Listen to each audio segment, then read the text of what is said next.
Welcome to the Industrial Talk Podcast with Scott McKenzie. Scott is a passionate industry professional dedicated to transferring cutting-edge, industry-focused innovations and trends while highlighting the men and women who keep the world moving.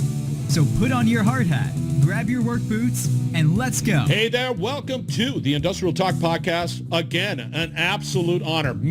I be honored that you have joined the Industrial Talk Podcast to celebrate the women and men of manufacturing, the women and men of industry, and the companies that just plain get it done. You are bold, you are brave, you dare greatly, you innovate, and boy, are you changing the lives, and you're changing the world as we speak, real time, right now. The interview today, no less of an incredible interview. The gentleman is with Hitachi Vantara. His title is SVP Global Lead Automotive. Pretty cool title, yeah, absolutely. Sa'd Kanan is his name. That is S-A. Put a little apostrophe, D. You'll find him. He's got a great beard. He's got a great head of hair. He's a handsome man. Big time. All right, let's get it cracking. Unlike me, face for radio, the guy brings, did he bring the truth on just everything innovation. We had this conversation prior to the podcast. We were just sitting there chit-chatting, all around that innovation, all around the solutions that are being provided. Just the way industry is changing and how technology is positively impacting the automotive industry. And we take it for granted. I'm just telling you, we take it for granted. I remember as a boy, and I'd have a car. And I remember my mom having a car, my parents having a car, and it just kept on, it just never aligned right. So it just constantly drifted to the left. And that's what they could do. But we just take it for granted that the automotive industry as a whole, globally, produces phenomenal products. Just absolutely. And it's all due to technology and the deployment of technology and the leaders within that manufacturing space, embracing technology. And when we were talking to Sa'd, there's some really exciting stuff happening on the horizon. And we were just so honored to be able to have him on the podcast. Now, we're going to be talking a lot about, this is an interesting topic because for me personally, innovation is always out there, and the conversation about innovation is out there, and it all gets down to human, right? It gets down to the culture, it gets down to the human individual. I think the technology is the technology, and it really depends on the individual or the culture of the company, the group, individuals, whatever it might be. It always gets down to people, right? But along that same lines, and I think that this is an interesting conversation, Sa'd is always getting asked, like, all right, cool, technology's great, fantastic stuff, love it. What's the time to value? If I did something today, when will I receive that value? If I did something today, when will it be, market ready? If I did something today, And those are the executive questions that are absolutely being asked. What's my return on the investment? These are absolutely spot on questions to be able to, that you have to ask. And you have to. Come on, you have to. But I'm here to tell you that if you align yourself with a company that has a history of success, history of doing it, and definitely Hitachi has a history of success and a history of doing it, I think the likelihood of success for you is improved. It just has to be, right?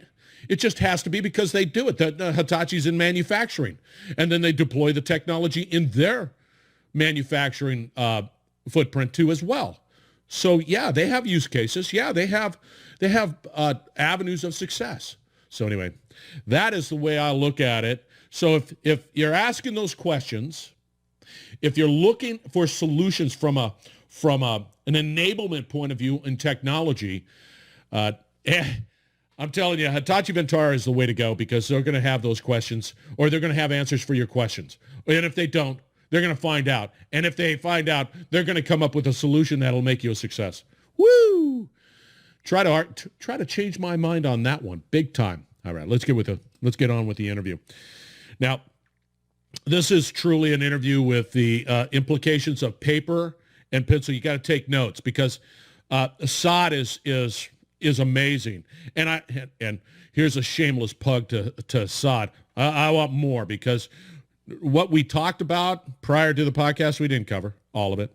I mean, there's just tons of stuff. As I look down on my notes, I just kept on writing and writing and writing and writing. And you keep on writing and writing and writing because you are committed to collaborating. You're committed to innovation. You're committed to, of course, education. And that's what this, Industrial Talk podcast platform is all about. That. You distill it all down. It's all about collaboration, innovation, of course, education. Boop, right here. All right, let's get on with the interview. Sa'd Kanan, and that's Kanan, Senior VP, Global Lead Automotive at Hitachi Vantara. Enjoy the conversation. I did, by the way. Sa'd, welcome. Welcome to the Industrial Talk podcast. I got to tell you, listeners, right now, if you were a fly on the wall, and we've been talking for the past 45 minutes about some of the stuff that we're going to be talking to on this podcast, you would say, yeah, let me listen to it. We're going to be talking about the sort of this digital transformation, this digital journey within the automotive space. And I'm telling you, man, you're in for a big doggone treat. How you doing? I'm doing great, Scott. Glad to be here, man. Thanks for the time. I'll tell you, my ears are bleeding because he just went from one value proposition to another value proposition to another great point to I mean, it's going to be tough to just sort of, corral this into a succinct doggone podcast because this is so important. This is such an important target. Before we get into that conversation, listeners, you got to listen to this. Your stat card out on LinkedIn is pretty doggone impressive. Can you give us a little background on who you are?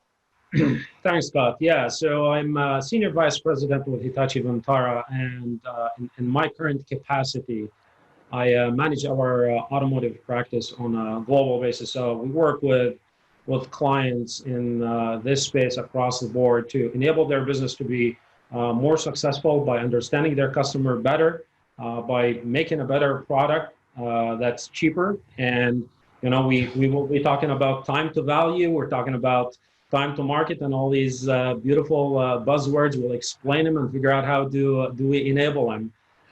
Software engineer by trade here, Scott. I'm telling you, man, I think the future's bright. I'm pretty excited about it. Okay, everybody's talking about, COVID. Boy, that was a two-fingered death punch. That hurt me. That was something else. But I love the conversation that has evolved as a result of COVID. And right. I think people are talking about what really matters, what really is important. And this is exactly, and I'm really excited. So let's talk a little bit about that automotive, that digital, that things that are trending. And one of the questions I would have is like, yeah, buzzwords, digital this, for, industry 4.0, cloud, this, that, other data. I'm an executive. I've got my executive automotive hat on. I don't even know where to start. I know I need to do it. I have no idea where to start. Help us define that. You talked about a couple of really great critical things here, Scott. COVID and its impact on the industry is really important. We'll talk about that in a minute. But that whole question of where do I start is so important. I'll tell you why. Because a lot of these executives have done that. A lot of them have started. A lot of them have spent, some of them have spent millions of dollars on that start. They've chartered POCs that have never gone anywhere, right? They die in the track. And what I tell you as an executive, start with what matters, and that is your KPIs, right? When the industry look at you as an OEM or a first-tier supplier, you've got a stack card of KPIs that you're measured with, right? Start with how you measure your own operations. If there's OEE or non-value-added activities, first-time quality, first-time capability, whatever it is, transformation cost, the cost of unit of production per vehicle. You got to start with these, right? And figure out what your threshold for each one of those. And then you got to figure out what's important. What is the most important? What are my 3 top most important KPIs?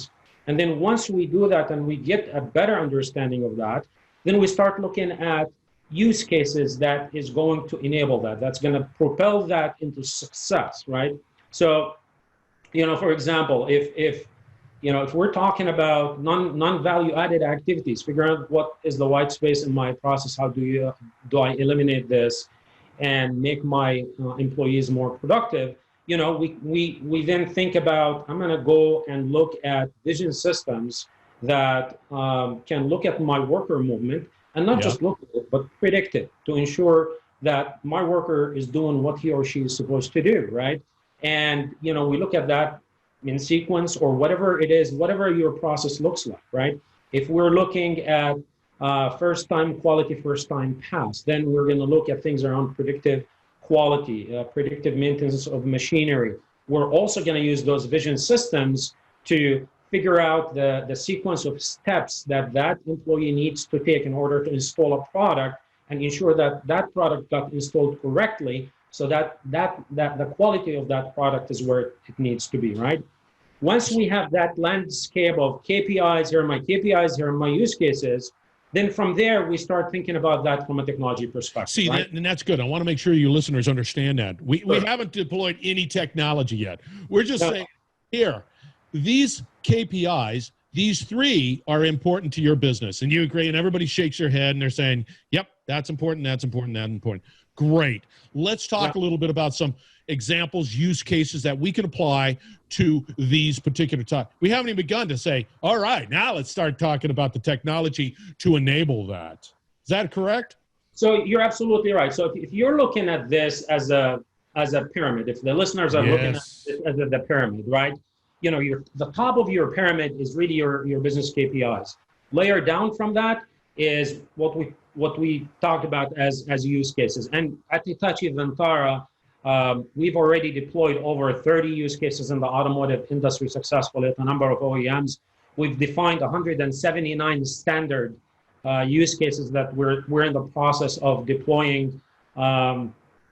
So the approach is a top-down approach. Yes. Right? So think about it that way. Yes. And then, the bottom of your pyramid is the various layers of technology and business applications that sit on top of that technology, right? To enable, to implement the use cases and enable the KPIs, right? So if you look at that pyramid, your approach is always top-down, but your implementation is bottoms-up, right? Because I have to understand with the enabling technology, I got to be able to have wide area network, local area network. I have to have Wi-Fi, and I have to have both devices that have sensors on them. I got to be able to get the data out, standardize the data, and then build the analytics on top of that data, right? So that's a given, right? These are components that have to exist, right? Yes. So approach top-down, implementation bottoms-up. Does that make sense? I like that. Oh, absolutely. It's crystal clear. And what me as an executive, you get it. I'm thinking about, okay, I like this. I see it. And the conversations that I would have with you and your team would be like, here's a gap. We need to address this. We see the value. Here it is. See, it's right in front of you. But these are the gaps. This is how we want to approach it. And for me, I feel warm and fuzzy because I see it. I'm not just sitting going, hey, this digital journey is important. Let's go. And then, somebody produces and nothing is actionable. And when you start to align it with the KPIs, that means something to me. That's bottom line value. That is great doggone wisdom right there, baby. That's absolutely right. So we got all that. We got the pyramid. We got this bottom up, up down, top down, all of that good stuff. I want to know when I start reaping benefits, baby. Yeah. When do I start putting money in my pocket because it's great? And that's a great question. That's absolutely a great question. I'm going to answer that question differently because there's absolutely, anybody that tells you there's, a standard timeline. I'm going to start today and I'm going to give you this much money in this time frame. You know what? I'm going to tell you, they're out there. Just FYI. I would, I wouldn't entertain any more meetings with that individual. That's just wisdom right there, folks. Wisdom. It's as simple as that. Nobody can tell you that, right? And I That's will right. tell you, I'll give you probably at least 10 reasons why nobody can tell you that. First and foremost, what we call technical debt. Listen, I mean, nobody knows how to make cars like these OEMs. They've been doing it for a very long time. They have extremely intelligent, very process savvy individuals working for them, right? But listen, at the end of the day, what we're talking about here when we talk about digital transformation, we're not talking about, the process of a roll of steel on one end that becomes a vehicle on the other end, right? Yeah. That's not what we're talking about. We're talking about the data and what happens to that product as it's moving that cycle. And what do I do with that data as I collect it, right? Huge. This whole concept of the cyber, right? So now we're talking about how do I marry the cyber with the physical, right? To make a product better, faster, cheaper, right? So there's technical debt in these factories. And I want to make sure it's clear. Technical death. DEATH. That's interesting. It's actually debt. It's debt. DEBT. DEBT. Debt. Yeah. Technical debt. Right. And what we mean by that is, some of these factories don't even have Wi-Fi. Some of them don't. Yes. Some of them have machines that are end of life. I can't really pull data off them. I can get indicators that give me, what do you call it? Red, green, yellow to indicate they're in. Dashboard type thing. Red bad, yellow, green good. So anybody that tells you, hey, I can come in and do this, that, and everything else in between, well, you don't even know where that factory is from a readiness perspective, right? But your starting point should always be the use case that gives you the fastest time to value, right? So what we do at Hitachi Vantara, when we engage with our customers in this space, listen, I'll bring my use cases that we've implemented at other OEMs to the table. So I'm not starting from scratch, right? And we'll have the conversation. Listen, client XYZ was at this level of readiness or at this level of maturity. We started here. Here's the value they saw in this period of time, right? And we'll look at that customer's variables that govern that, and we'll make a decision on, we'll throw all of these use cases on a quadrant that has time and value on the X and the Y axis, and the ones that deliver the most value in the shortest time are the ones we start with. It could be worker safety, it could be energy management, it could be predictive maintenance, it could be process excellence, it could be a bunch of different things. I can't tell you what that looks like. No, but you're approaching it in such a way, and I can see everybody in the room saying, "Yep, I get it. We want that one. Let's start demonstrating value on that particular point," whatever it might be. That, I would imagine, creates greater unity, greater adoption, and being able to, the big thing is delivering on it, right? Yeah, no, you're absolutely You got to deliver, baby. And Scott, listen, one thing that is critical is, you have to have at least the first 3 use cases lined up in priority. And here's why. You asked me a very important question when we started the conversation around privacy, right? Yeah. You will, in certain instances, start executing on a use case, but for whatever reason, you may face obstacles that prevent you from, proceeding. I'm going to give you an example. One of my customers, we started with worker safety, right? We said worker safety is going to be the first use case we deploy, right? We defined the architecture, everything looked great. We started working on it. Then their legal department got a hold of it and they said, hell no, you're not doing this. Not a chance, right? Privacy laws in the United States of America prevent you from doing that at this point, right? We can't, right? So at that point, we had to go back and say which one is next in the line. I was going to say. We just moved to that immediately. Right. We didn't have to go charter a new set of exercises to figure that out. So that's important. Another thing that's really critical is you got to use as much of what you have from an investment standpoint as humanly possible. Most of the manufacturers in the space have invested time and money into big data platforms, into into networks, into sensors, into whatever it is, right? Anybody that comes and tells you, oh, you gotta rip that off and go do something else, is probably either have the wrong technology for you and or is approaching it wrong, because that's going to end up costing. It's going to turn into an IT project, right? And we know how that goes. Yeah, and I want to make sure that you expand a little bit. So it's an IT project versus there are people out on the field, on the floor, doing the work, and they understand, the ins and outs of this particular, and then you get the IT, and it becomes an IT project. And then somebody comes to me and says, Scott, you got to do this, but I'm on the floor and that doesn't work, and you didn't ask me. That's right. The problem. That's right. And it's, it's as old as cars and computers are, right? When it becomes an IT project and somebody, goes in a lab somewhere, develops a bunch of code, throws it over the wall, it never gets adopted. You just throw a bunch of money in the trash, basically. Right? It's true. So you gotta use what you've got, or at least, utilize as much of what you've used as humanly possible. And the other thing, when we're talking about where do I start, is you mentioned something super critical, Scott, when we were talking, that most organizations sometimes don't take into consideration, which is two things: change management, and fundamentally, as part of that, a skill gap analysis.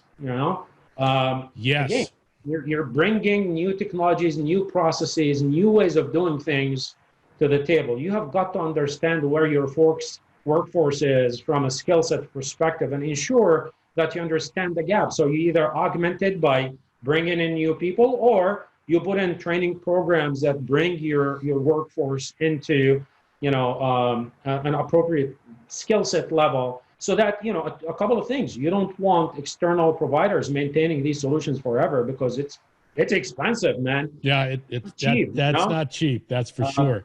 And in a lot of instances, you're talking about competitive advantage type of IP that you don't want exposed to the outside world. So you got to have your people doing that, right? So that skill gap analysis is important. Change management in terms of adoption is very critical, and hence why stakeholder analysis and involving the business in these types of projects early on in the process is so critical. See, and what's interesting, and we talked about this offline, and we're talking about the speed at which all of this stuff is happening is blistering, because you're around that water cooler, you're talking the talk with all the other people, you're just looking at how the technology, the innovation is just really in a positive way impacting my business. And when we start talking about, hey, collect that data, get that data, it doesn't just mean collect that data. It's how do you create tactics from that data, the analytics, because once again, it's a people thing. We're talking change management, but now I'm collecting data. I want data to give me the ability to be able to say, yep, I'm making that decision, and give me the confidence to be able to do that. The data is like a tsunami. It's just like, where do I start there? How? You leverage those use cases? Yeah, you are absolutely right. I mean, you hit the nail on the head, right? So, you have to define your data strategy. And how that data is going to be used.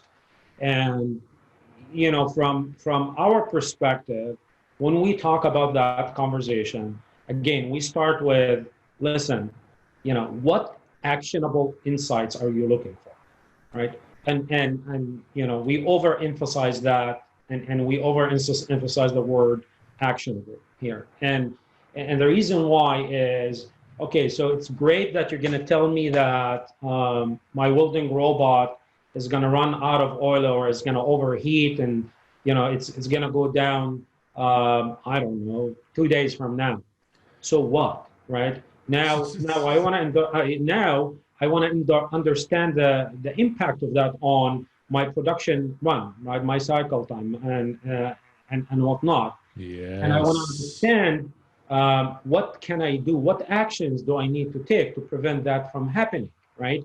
So that's what we're talking about here. We're not just talking about I collected data, and I gave you some intelligence as to how that OT device is operating. I want to take that to the next level and understand the impact of that on my operations, number one, but also I want to understand what actions do I need to take to prevent that from happening. And the dynamics associated with just that question, with that example, is like, okay, that's an important component to my manufacturing.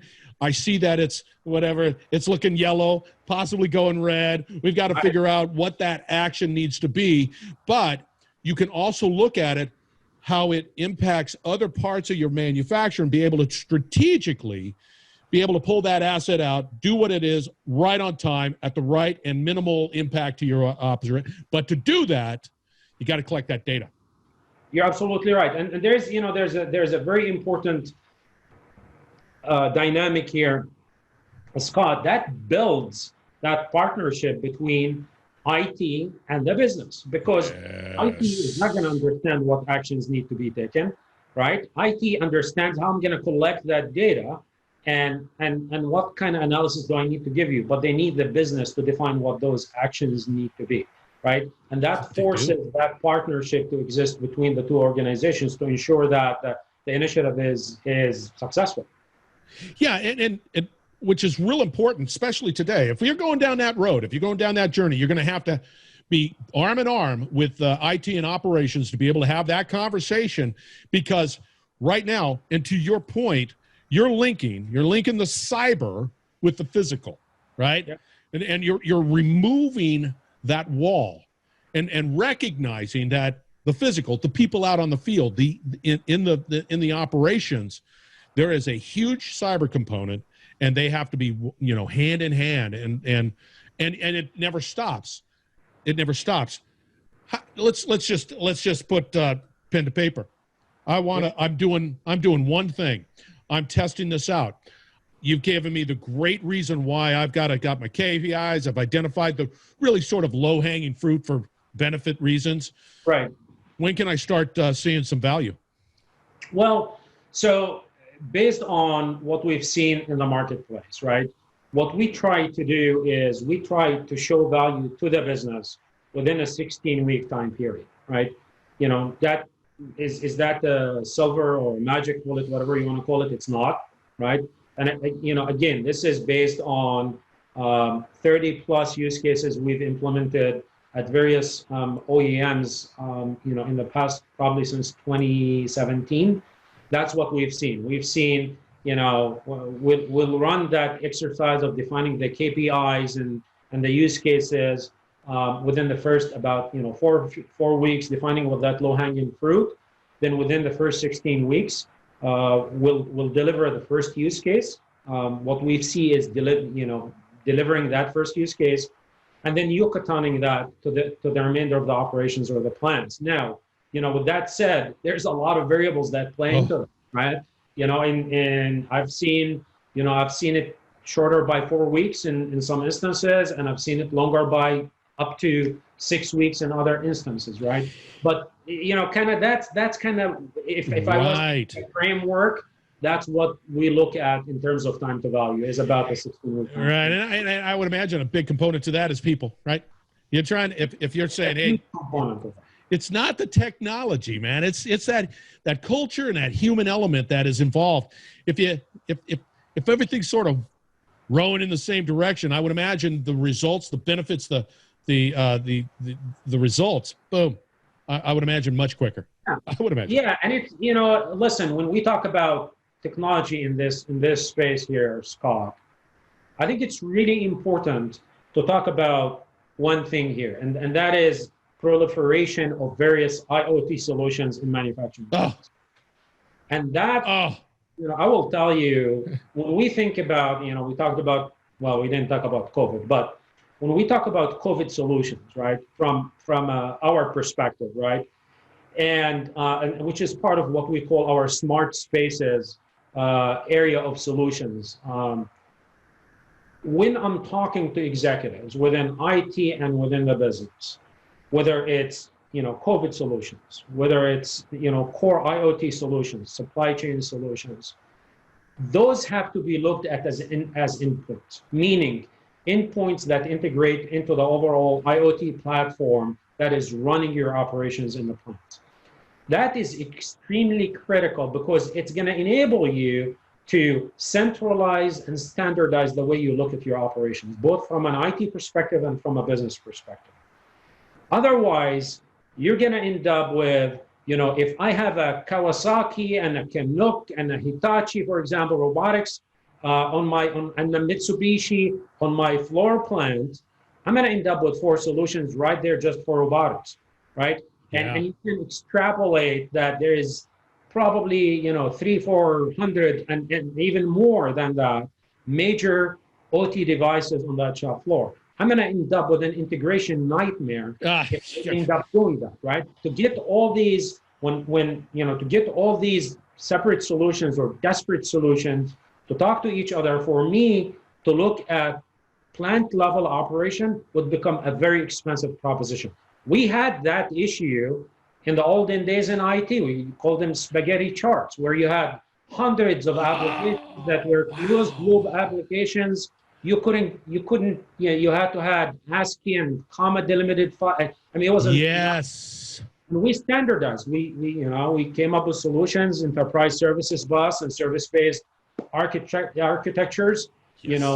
To enable, visibility across the value chain. This is no different, right? And as your listeners listen to this, that is one thing I worked on for many years within the IT world, that as I moved into manufacturing, you will see a ton of that, on shop floors. It's sort of interesting because I lived that. It's an ugly scene. Don't get me wrong. You got all these legacy situations, and you're trying to figure out how to interact. Hey, great data over here. How do I get it over here to be able to create this great data and be able to how to figure out how to link? And you got to give it to the manufacturers in general, looking for ways of being competitive and being able to produce their products quicker and bring it to market faster. But in that zeal, that looks good. And I call it the IoT fog, right? Yeah. There's tons of people that are saying, yeah, we got the device. Yeah, we've got the, edge. We got this, we got that. And just, I've come to the conclusion that I'm going to be seeking out somebody that has a history, somebody that truly has a history that says, oh, okay, good.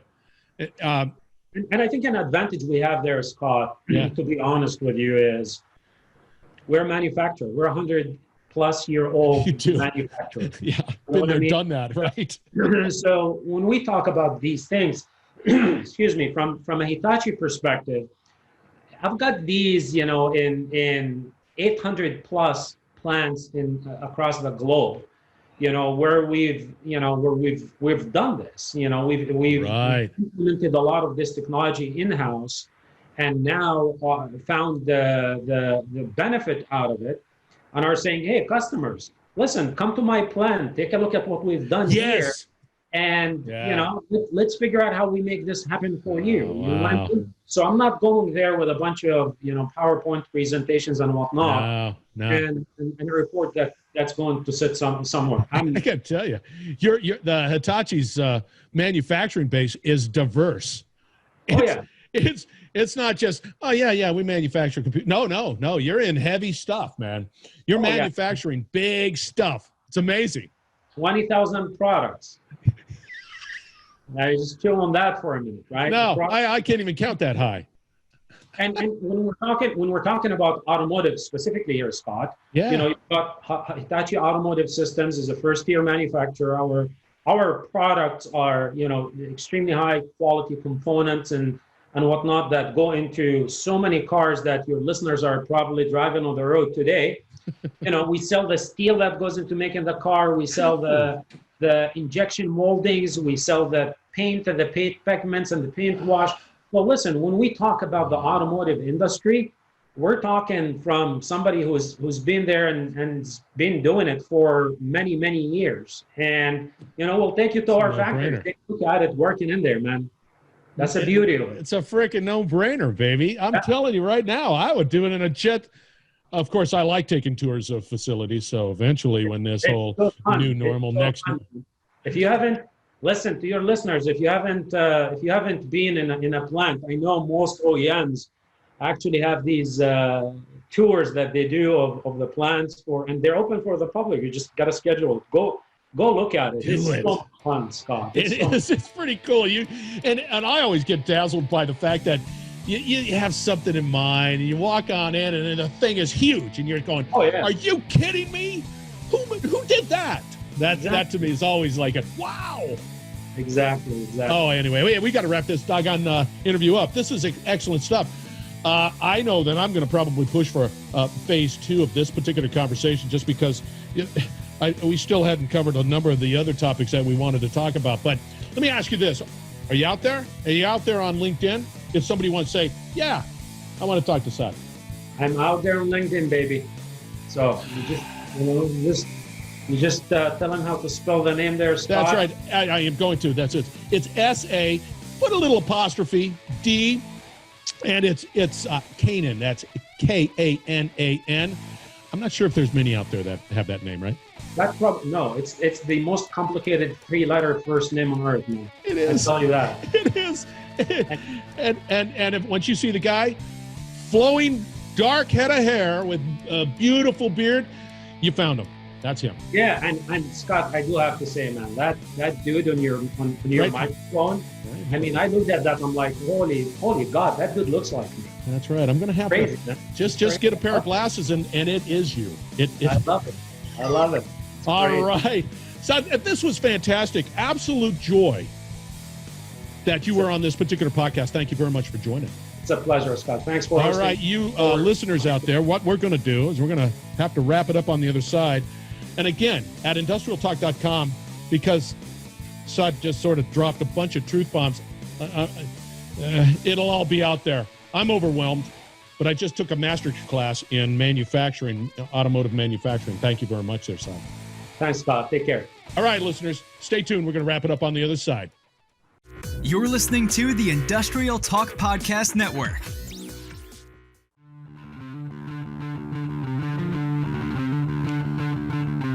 All right, as I look out at his LinkedIn stat card, Sa'd Kanan, you know he's a rock star.